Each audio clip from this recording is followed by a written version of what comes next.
Hello, and welcome to this segment on CT. And to learn more, please visit CIOTalkNetwork.com. And the topic for today is benchmarking organizations' maturity for digital transformation. Whenever we talk about digital transformation, it almost has become a cliche, but the whole idea is not to just build a cool new approach to how to deal with customers or to just build an internal efficiency. It's also an opportunity so that we could become better in the way as an organization. How mature do we become as an organization? So, as digital transformation is not one shot type of an effort, it's going to be an ongoing evolution. So, what are we doing to make sure we are intentional about building this maturity? And we talk about maturity, how about looking at specific elements, which is how effective is our strategy? How appropriate is our culture? How good is our structure for the organization? And what are our current capability levels so that anything is thrown at us or anything we choose to evolve or work on, we have the right type of systems, processes, and tools and people. So let's talk about the different aspects of the organizational's maturity for digital transformation in this context. And now, since we are discussing and dealing COVID-19 all the time, we are going to bring that context in as well. So to discuss all this, we have our guest today, Helen Norris, who's the CIO with Chapman University. Hey, Helen, how are you? I'm doing well, thank you, Sanjog. How about yourself? Staying safe? Yeah, very good, very good. We are all supposed to be shelter in place, working from home, and trying to keep moving along. So now in the context, like since last thing I mentioned was COVID-19, and all of that is something which we can see is beyond our control. Everybody's working hard, but business should not stop. So when we are looking at digital transformation projects, they were underway for most companies, and they are trying to do things with them. In your view, did it give a jolt to us? Did we pause to see what's going on? How are we dealing with this in the context of digital transformation centric initiatives? It gives an earthquake-sized jolt to digital transformation, in my opinion. I think before the crisis, when we were thinking of this digital transformation, the examples we use were industries that have been disrupted, often from outside the industry, like the taxi industry being disrupted by Uber or the hotel industry being disrupted B&B. And some of those disruptions, really shook the very foundations of those industries and really called into question whether the taxi industry could survive. And that, I think, has been unusual. A lot of industries, I work in higher ed, have really been thinking in the past about disrupting from within, kind of thinking of ways to improve our foundation rather than really shape it. And I think that's true in IT and in a number of industries. So we all have been looking at it from an internal focus. We're trying to disrupt from within. And then all of a sudden, this major over that word today, with major disruptor that we didn't see coming and nobody could see coming, came in and really shook things up for us. So in my industry, we have worked to have our faculty and our students really embrace technology. And it's been sometimes a slower process, but in the context of COVID-19, where we all have to be not in the classroom, not on campus, we have no choice but to embrace the technologies. And we've seen just a massive move toward taking on different ways of delivering education. It's also in our industry, even from the point of view of some of the internal processes. And I'll speak about my own organization and the IT organization. We've had processes as to how we've done support for many years, and we've adjusted them and we've improved them, and we've shortened the time frame it's taken us to deliver a laptop. And believe me, we have made more progress in how we changed that paradigm in the last month than we've had before. necessity is the mother of invention. And we have had the necessity to change in the last month. And we have risen to the occasion, I think, in most cases, really made changes to how we're doing today. I hear people talk about we're never going to go back. And I'm not 100% in agreement with that. I do think that when this is over or after this apocalypse or whatever, I do think we won't stay in the state that we're in now, but we won't go back to what we were before. I feel that we'll end up somewhere in the middle because there are things that we've done because of the speed with which we've had to do them that perhaps we need to rethink them and redo them in order to have them be more sustainable for a long-term approach rather than just something to get us through the crisis. Now, let's look at digital transformation as an initiative in itself, from the pre-COVID or post or what we are doing today. It was always seen as something we have never been doing. There is a huge degree of innovation. Yes, the end goal could be that you want to improve internal operations significantly to get some efficiency out of it or wow your customer based on the way you do things. Would you say that was primarily the driver, or there is an undercurrent related to, you know what, while we do this, we could clean the house. We could rethink our processes. We could become more capable, nimble, agile, and even resilient. Because that sentiment looked like you're talking continuous improvement, which nobody wants to fund. What do you think do you think that word digital, the phrase digital transformation lend itself to that as table stakes, or that's more of an add-on which people should do because that's an opportunity they have? I think it depends on the industry and how people define digital transformation. If digital transformation is, in my opinion, a true digital transformation is really rethinking how you do your business, how you deliver change, because, and in many cases, all because of external influences on your industry. A little bit, I think, like the Airbnb or the Uber example. A hotel responding to an Airbnb by doing some incremental improvements in their internal processes, that's not going to be effective. That's not going to help them remain competitive. But responding to that threat by really fundamentally looking at your business model and seeing if there are different ways that you can deliver services that set you apart from that has disrupted your industry. I think that's what digital transformation is. I think it makes a lot of sense for us to continue to improve our internal processes. And to be honest, that's something we've been doing for years. I mean, we did it back in the 90s when we started putting enterprise systems in place. They were improving our internal and our administrative processes, but they didn't fundamentally shake up our businesses. They helped us streamline, and they were more about efficiency and cost saving.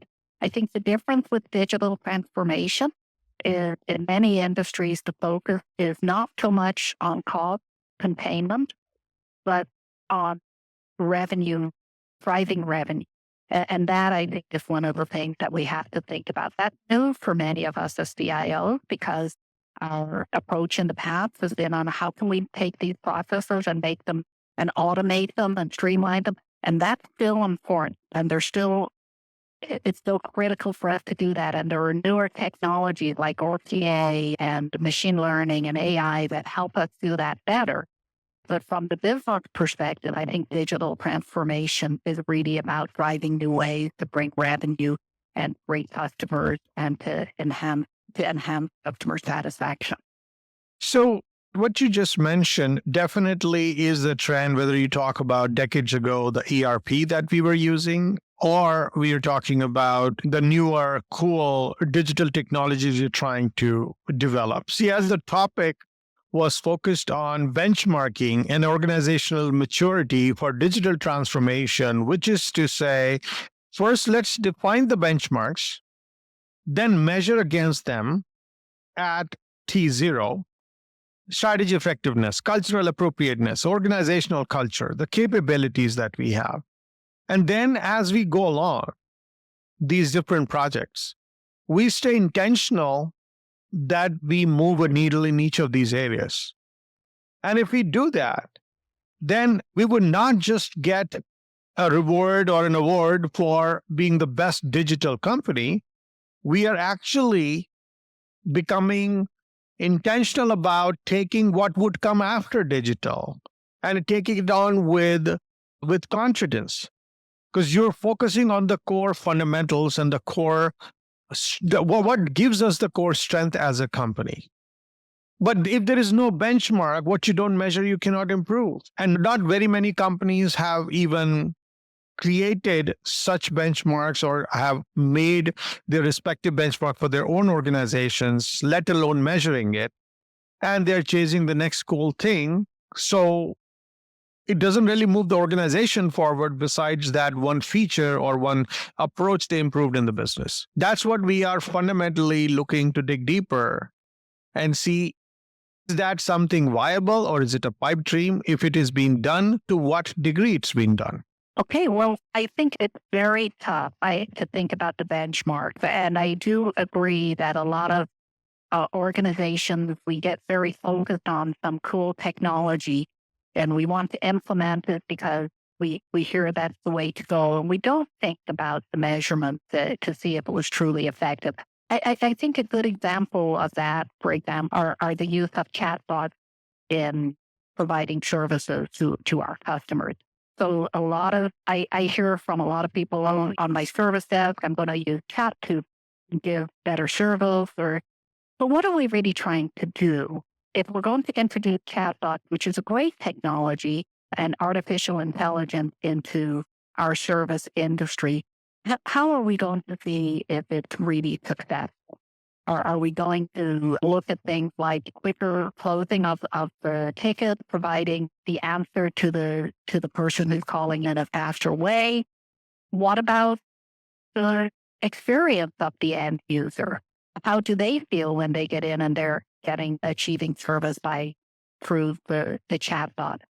I think a lot of times we're still looking at it more from the perspective of efficiency and cost saving. So we'll introduce chatbots into the service desk. That means we need to have fewer staff on the service desk, and we can have longer hours for less money. But are we really meeting the goals that we set for ourselves, which we should be to answer the end user's question faster the first time, get the information they need, and also to provide them with a delightful customer service experience. So we think about measurement. We're very good at measuring, I think, on the cost containment side, but less on those areas that are more customer facing. Getting back to even thinking about the current climate and the current environment, one of the things that you need to do, I think it's just good practice when you're introducing a new technology, is to really be clear upfront about what the expectation is and to set what you're going to measure and how you're going to measure it and when you're going to measure it and what your measure of success is. One of the things that happened to us because of COVID-19 is we've introduced things fast and furious because we had to. We wanted to get things out there for our students to use in a university setting or for our staff to use. And we have not thought about how to measure those. We just wanted to get those tools into the hands of people. So I think we're going to have to do, when the time is less crazy than it is now, I think we have to go back and revisit some of the things that we've done. And we'll be in a tougher place to measure the success of those tools we've introduced because we haven't set success criteria up front. And that's one of the things when I hear people say, oh, we've made this shift, we're never going back. I think we'll go and move it back because we'll have to really measure whether or not the things we've put in place have been successful. And we haven't defined what success really is other than to kind of stay afloat, that in the long term, that's not the thing that we want to measure. We want to measure how much it makes a difference to our businesses and to our customers and to our end users. So let's pick up the first benchmark, right? A benchmark around strategy effectiveness.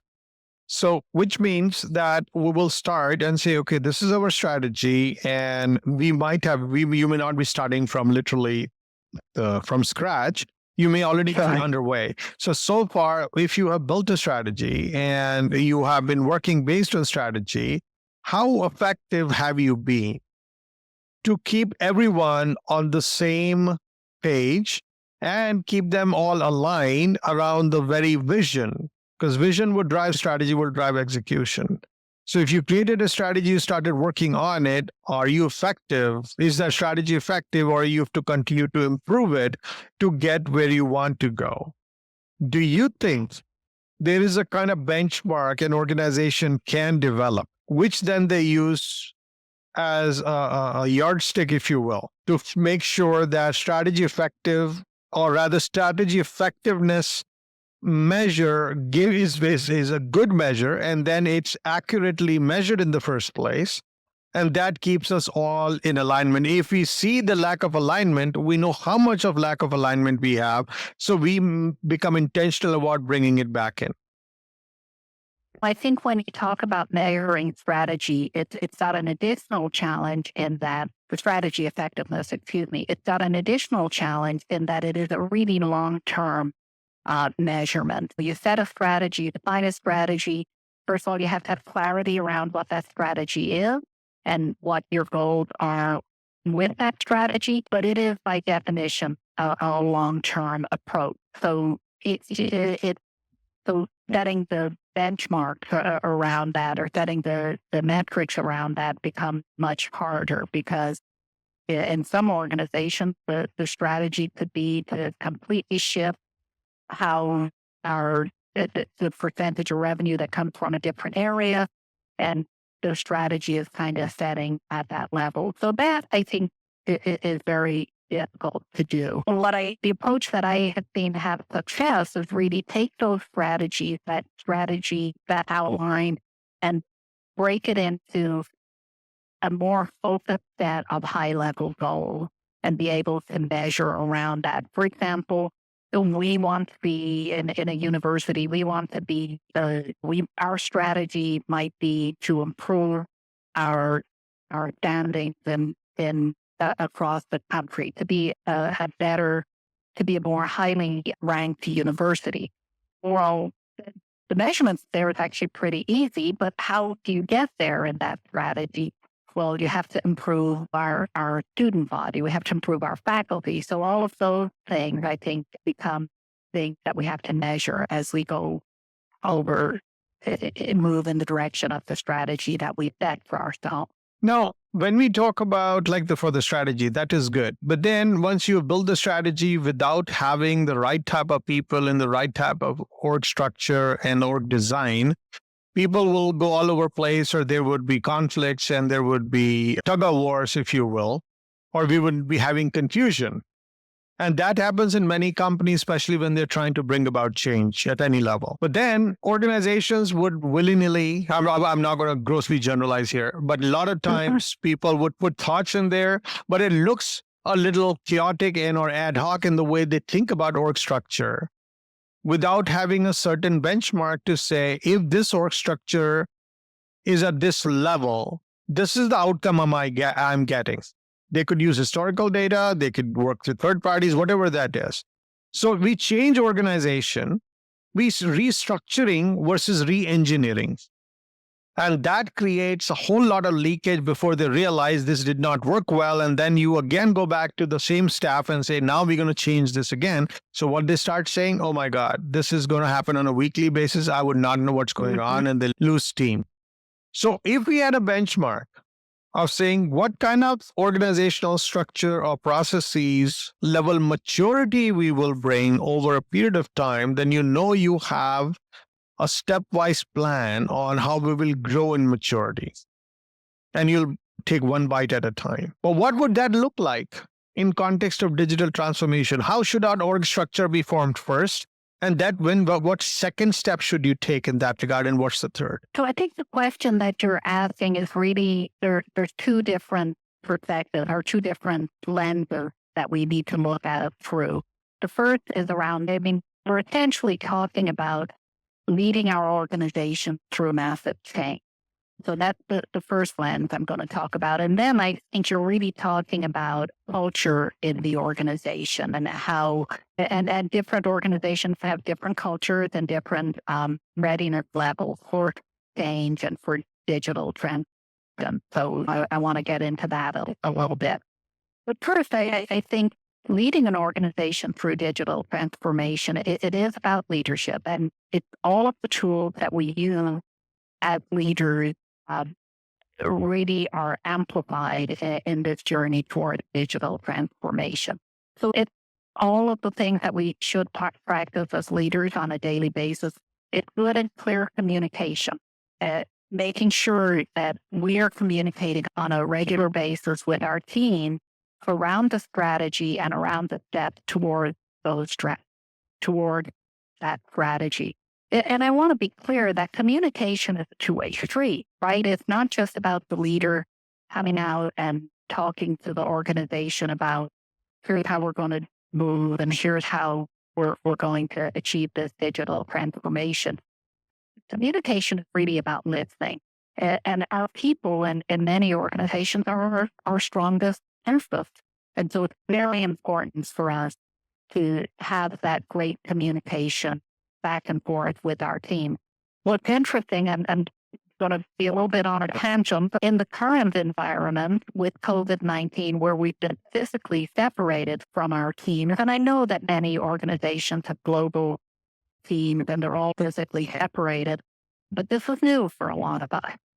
Finding different ways to maintain those good, open communication with your team in a virtual environment is really critical, whether it's using constant video conferences or collaboration platforms to help people know what's going on. Being time in communication, especially in a virtual environment, is really critical. The second tool I think that we use as leaders in order to lead our team through this massive change is really empathy. Empathy is one of the most critical attributes and skills that a leader can bring. You talked about we'll set an organizational structure to help us address digital transformation, and we don't want to be in a situation where we set an organizational structure and then we go, oh my God, that's wrong. Let's do it again and again. But one of the things in today's world is that things do change, and that we do change. We're not going to set like maybe was an expectation in the past. We set an organizational structure and it'll stay there for years. That's not the reality today. And again, I'm going to talk about the current crisis. So what I had to do with my team in the current crisis is completely on the fly, temporarily reorganize people so that we could deliver what the organization needed. So if you're a staff member sitting there in your organization, what they experienced coming from their leadership was, okay, yes, you're a data analyst today. Tomorrow I'm going to have you supporting people who are working remotely. Clear communication and the empathy for understanding that change is impactful to that individual. It's really what sets apart a great leader and a leader who can successfully bring an organization through digital transformation than a manager. The clarity of communication, it really just very kind. It's very kind to our staff to be clear around what we're doing, why we're doing it, acknowledging that we will probably be making changes as we go on through, and being really intentional about that, I think is very critical. In terms of measuring the success or benchmark of changed an organizational structure, that I think is really about measuring how the success, are we delivering what we need to, but also I think measuring the comfort and the happiness perhaps of our staff who are working in that environment. So moving to good feedback from people. So staff surveys, moving away from kind of the old annual evaluation process and more to a consistent, constant discussion between supervisors and staff, good expectation setting, looking for turnover and burnout in the organization. I think that they're all things that we can actually measure how effective our organizational structure changes have been. So does that get to some of the questions of the topics you're thinking about in terms of benchmarking? Absolutely. No, thank you so much. This was a great response. So now let's take a quick break, listeners. We'll be right back. And then, Helen, when we come back, let's talk about the culture, that living organism which needs to stay healthy. And we need to have good benchmarks, or do companies have benchmarks so that they use them as a yardstick to make sure that culture always stays conducive for any and everyone who wants to be and should be at their best. They're all having fun while doing so, and they're always motivated and charged up and innovative as we go along the journey. So, what could be a good way to establish those benchmarks, and how do you use them to keep improving your culture? Please stay tuned, listeners. We'll be right back. Today, enterprise technology is both strategic and global. Each week on CTN CIO Talk Network, IT thought leaders from around the world share their experience with listeners as they discuss with Sanjog Aul how they are trimming costs and partnering with business to innovate and help IT become more competitive, better care for customers, and improve the corporate bottom line. If you want to keep up with IT thought leadership, listen to CTN CIO Talk Network with Sanjog Aul at CIOTalkNetwork.com. You are listening to CTN CIO Talk Network with Sanjog Aul. To learn more about our program, please visit CIOTalkNetwork.com. Now, back to the show. Welcome back. So, Helen, let's talk about culture. Living organism has to stay healthy, but most people work on culture saying, okay, a leader is going to come and build culture. One leader leaves, culture suddenly crashes. They want to then rebuild again. And it is more of an art form than a science. And we understand that because you're dealing with human beings. But can there be a set of incremental levels of maturity which we can assign to it and then work towards that next milestone, if you will, versus saying, I'm going to totally turn it into an amazing culture or it's going to totally get trashed? Because we don't have clarity on where we are going with cultural related efforts and how far did we reach at any given time and where are we at any given time. That doesn't really give us a lot of hope as a leader and the people who are working in the company to know if we are working on culture and we are working with a very methodical approach to it. Well, this is a really hard question. How do you benchmark culture? Because it feels so fuzzy. Like that I have a good culture, I have a bad culture. And it also feels that culture is a very difficult thing to impact. I don't know that it's really true that a leader comes in and sets the culture. A lot of culture comes from within the organization, from the team that's there. But I think the first thing is to really think about, as a leader, to think about a kind of culture that you want to have in an organization. And since we're talking about digital transformation, I understand that in as a leader, I want to have a culture where that's inclusive and collaborative and that employees are productive and happy. But when we're thinking about digital transformation, as a leader, you might want to come in and have a culture where change is embraced. So I can think of many examples in my career where I've come into an organization and the culture has been this how we do things. And my challenge as a leader was to try to shift the culture a little bit so that the culture was more open to change.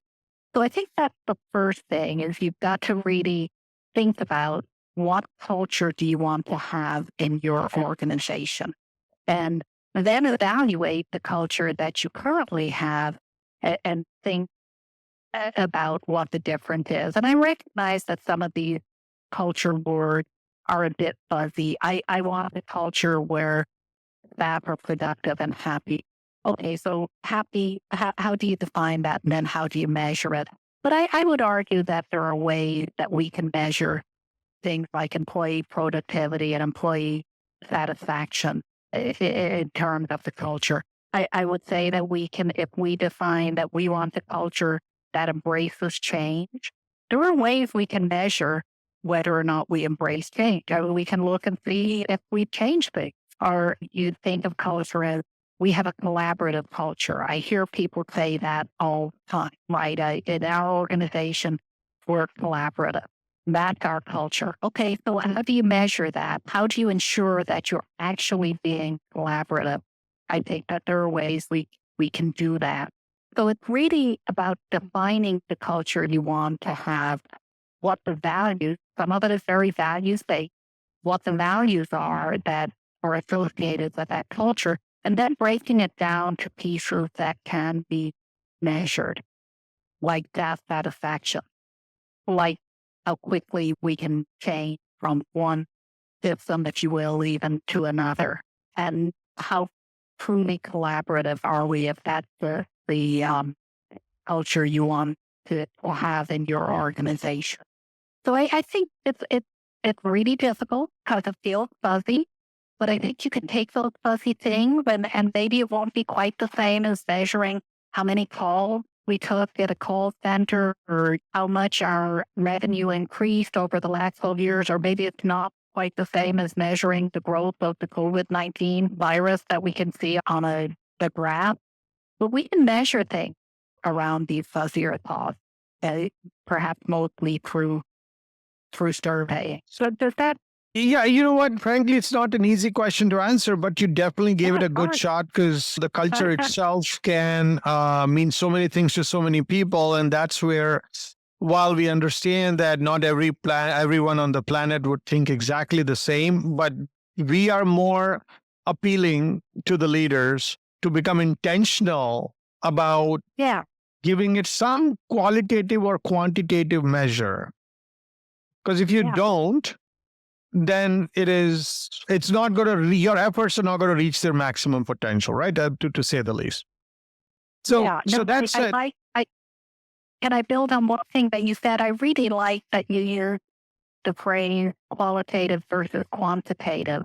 Because I think, again, when we hear about measurement and metrics, we're naturally inclined to think about things that are quantitative, like sales or number of calls or how many breaks, how many things froze or something like that.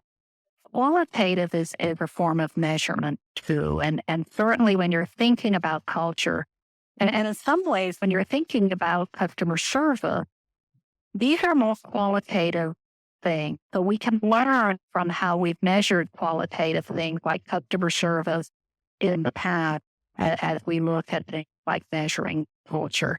But I really appreciate you using the word qualitative. It really helps in having that measurement discussion. That measurement can be qualitative as well as quantitative. Now, let's talk about the systems, tools, and skills combined to be seen, or you could say it is the capability that a CIO should bring within their department to be able to support the digital transformation efforts. So we always, as CIOs, have been trying to optimize the portfolio. Yes, you would have technical debt. Yes, you would always get some new tools, some old, and try to preserve the existing investments and say, we are going to run at a very lean levels. Now, with all of that said, what you need to do at any given time from systems, tools, and skills perspective, if it is not optimum, you're leaving money on the table, you're leaving opportunity on the table, you could leave PR and marketing and every other's effectiveness on the table. And again, we could say we are doing the best we can, but are you maturing across different initiatives, pre-digital or post-digital? Did you mature? And for you to be able to confidently say yes, you ought to have some sort of a benchmark. Is there one? Well, I think this is one where it's another hard question. I think it's one where when we think about the tools and the skills, and I'm thinking from the CIO's perspective with the IT staff, is can we measure the improvement of our team in terms of delivering? And I think we can do that. Some of the things that we need, some of the approaches that we need today from our staff to handle these digital initiatives are really more focused on an agile methodology and an agile approach to projects as opposed to the approaches we used in the 90s when we addressed enterprise systems where it was a more monolithic and project management approach. So I think we can measure how our staff are embracing these new approaches and more to increase the participation in using those new approaches. I think in order to be successful, it really does require investment in our staff because our staff has had success over the years. When you think back to, again, when we did enterprise systems, our measure of success was maybe in a year and a half, we would implement a big enterprise system and people were rewarded for that. And today we're doing more developing mobile technologies where there's an expectation that there are constant updates and it feels like a very different approach to our staff. So investing in our staff to ensure that they have the skill to embrace these new ways of doing business and then being able to measure against that makes a lot of sense. I also think, however, that the digital approach requires a change. The digital initiative require a change in approach on our partners across the organization because it is a more iterative approach. And so part of our duties as a CIO are to help the rest of the organization embrace this more agile approach. We also have to do that while we're still maintaining our underlying system in kind of keeping the trains running on time. We still have to have our network work and we still have to have those enterprise systems that are in place. So it is a very challenging piece because people are going to get rewarded for that type of work too and measured in a different way. So focusing on critical systems and building resilience and resiliency into those systems, while at the same time taking an agile approach to digital initiative is actually really pretty hard. You're really using both sides of your brain. So you have to have different ways of measuring success in both different areas. Now, if you had to, suppose, build these benchmarks or use them in both cases, the journey the way you're having today, or you see your peers having today, how would you have run if you already had these benchmarks? How would you have run whatever you're running today as your shop if you had the benchmarks and you were using them to develop maturity? I think the thing I would say is that the benchmarks we hear in the past, the enterprise systems, the benchmarks have really been focused on quality and ensuring when we put these systems in place that they don't fail and so we've taken a lot of time to implement those systems or make changes. In digital initiative, I think the benchmark is more about the implementation. And sometimes even at the expense of quality. Sometimes it's been more of the approach of not letting the perfect get in the way of the good and getting things out there. So in thinking about digital initiative, when thinking about benchmark, one thing I would do a little bit differently is really focus on time to market a little bit more so than even quality. And that's something that we've absolutely had to do in the 19 crisis. In fact, I recall a few weeks ago when we were talking about, are we ready to do remote teaching or remote working for 100% of the workforce? And my president asked me that question, like, are we ready? I was like, well, we're not 100% ready, but we're ready enough. And that's, I think, a different measure than we have had in the past. Are we ready enough to go with this? Or rather than are we 100% ready? So that's one thing I think that we would maybe have done, that I would think we may introduce that approach in our digital initiative in the future. Are we ready enough? Then let's go. Last question for you.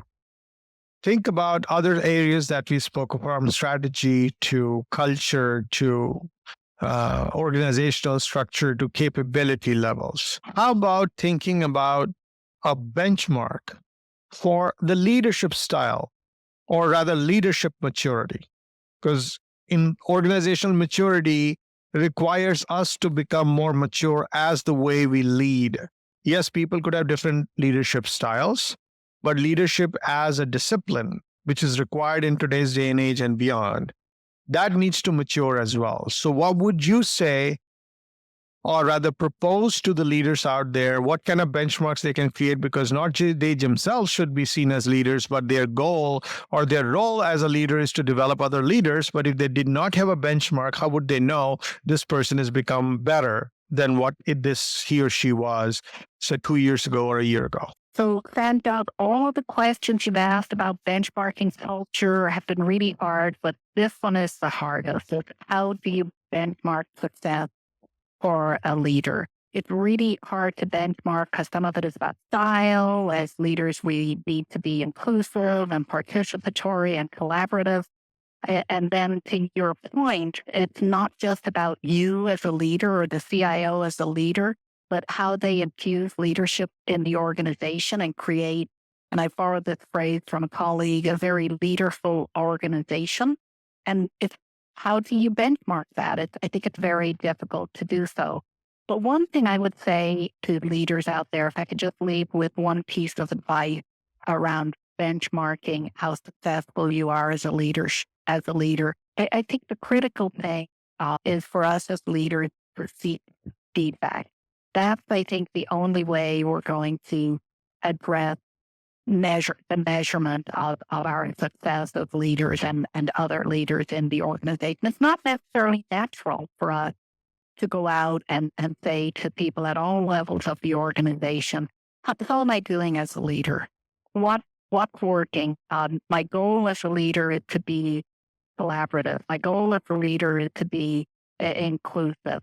How am I coming across to you at all levels of the organization? I think that's the critical thing, is to seek the feedback around the different skills that you need as a leader and ensure that you're meeting the needs of everyone in the organization. But if, again, it gets back to it's more of a qualitative measure than a quantitative measure. If you think about strategy, how am I as a leader articulating a strategy for an organization? It's not quite as simple as a number. It's a much more qualitative benchmark that we're looking at. And I think the only way to really mark in a qualitative way is to seek constant feedback, which is uncomfortable.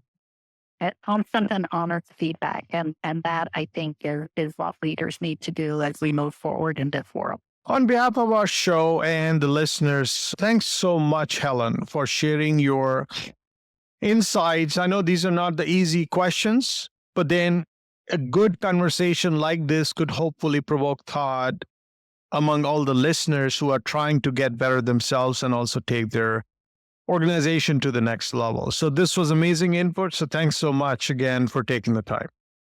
Thank you. Thank you for having me. Great. So listeners, hope you enjoyed it. It rattles a few brains, including mine. Please like us on Facebook, search for CTN, CIO Talk Network. Be sure to follow us on Twitter and join our LinkedIn group. Thank you again for listening to this segment on CTN. This is Sanjog Aul, your talk show host. Till next week, take care and God bless.